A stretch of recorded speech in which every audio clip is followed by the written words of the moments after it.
Hi, my name is Angela Marquez, and today I'm going to be presenting my case study.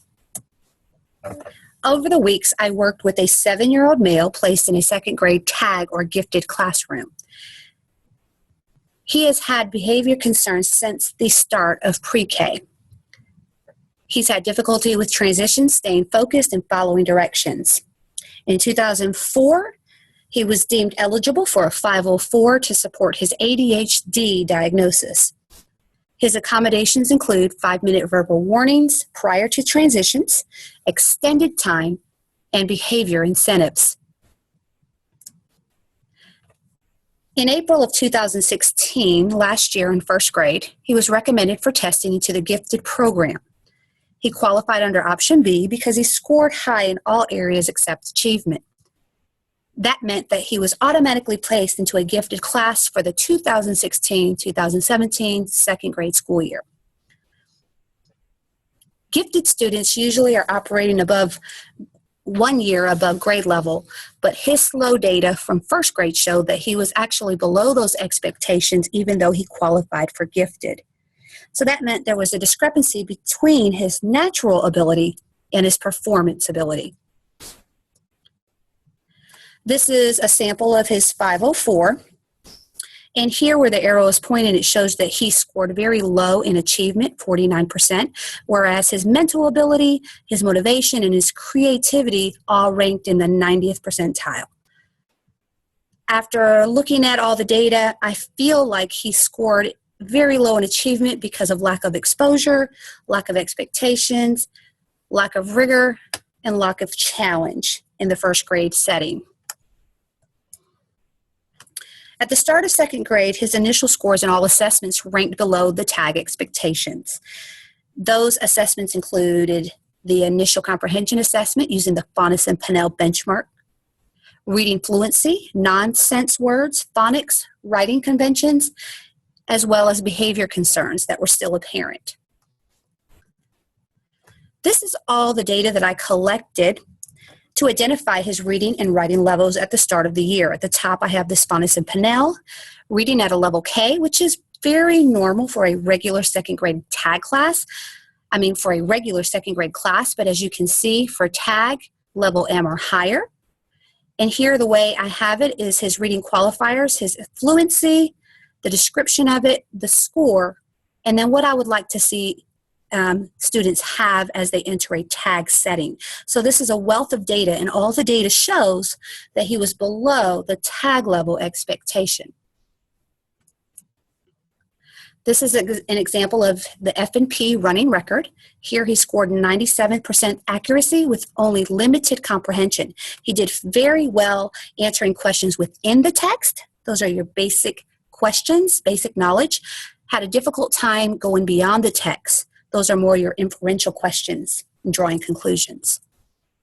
Because he had limited comprehension, I was not able to move him on to the next level. Here his assessments show reading fluency. He had a number of miscues similar in the initial position. Also, there were a lot of self-corrects evident. Over here in his nonsense word list, the error analysis shows that he was missing a lot of vowel teams and ending sounds. Writing samples indicate, again, lack of exposure. Second graders should know the difference between long and short vowels and how to spell some common sight words. And he was missing those in both writing samples. His MAP data indicated an RIT or RIT score of 177. This is extremely low even for a regular second grade placement. So this was a cause for concern. According to the MAP data, the learning continuum suggested that we start at vocabulary acquisition. His phonics inventory was very eye-opening because as a second grader, TAG or non-TAG, students typically have mastered the blends and the digraphs sounds, but he scored only 8 out of 20. And down here, for the long vowel digraphs, 3 out of 10. And these are very low numbers. To the right, we have his conference data that I shared with his parents. The FCRR stresses the need for a systematic and explicit approach to reading in order to ensure success for all readers. Those components include phonemic awareness, phonics, fluency, vocabulary, and comprehension. Using that information, I noted that his overall problem was his inability to read and comprehend higher level texts that align with his natural ability. The potential exists to read beyond that level K. So therefore, I felt like he would benefit from vocabulary instruction, behavior incentive charts, and exposure to decoding strategies. These are the three factors that I felt may be impeding his reading and writing abilities. Those were his ADHD, vocabulary acquisition, and phonics decoding. For ADHD, I used the mystery motivator to increase his fluency through the application of positive reinforcement. The vocabulary interventions used from the FCRR website, and also the FCRR phonics decoding interventions. I also felt like by exposing him to more advanced second and third grade curriculum, TAG curriculum, that would help him achieve his goals.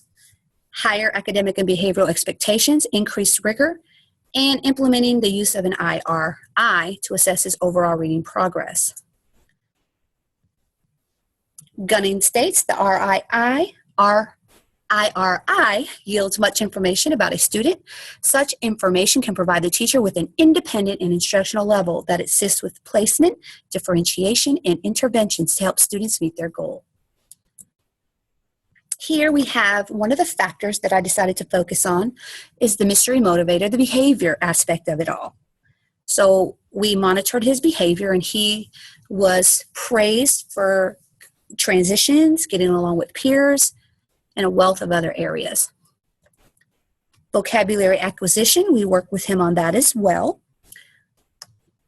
We used a novel study that we were using in class, and he chose words that he wanted to concentrate on to help build that vocabulary. Here are some examples of phonics and decoding that we used one-on-one. As you can see, he was working on the digraphs, but also the different sounds of long A, using the strategy, does it look right or does it sound right? Here again, we used a device to make learning a little bit more interesting, using the same strategies of does it look right? Does it sound right? His post-assessment, I reassessed him on December 2nd to determine an increase in reading level. He was very engaged, enjoyed the one-on-one time with the teacher. And as you can see, his pre-assessment, here he started at a level K. His post-assessment left him on a level L. He did extremely well with 99% accuracy in his post and 7 out of 10 comprehension questions, which left him at a satisfactory comprehension. And as before, he was only on a limited comprehension. The next step will be to continue to work on vocabulary using graphic organizers and exposure and practice with responding to literature. Here's an example of his post-assessment. He was able to move into more difficult questions beyond the text here. He increased overall 1 letter. Here's his post-assessment data as well for the phonics. His progress monitoring graph indicates that he definitely met his goal after constant exposure. His goal was 20 out of 20, and he finally accomplished that over a very short amount of time. Reflection. Extremely important to build a rapport with students. When they trust you, they'll work hard for you. I was able to establish that right away with the student, and we were able to make great accomplishments. Screeners are key in determining who needs what. Parental and administrative support is beneficial.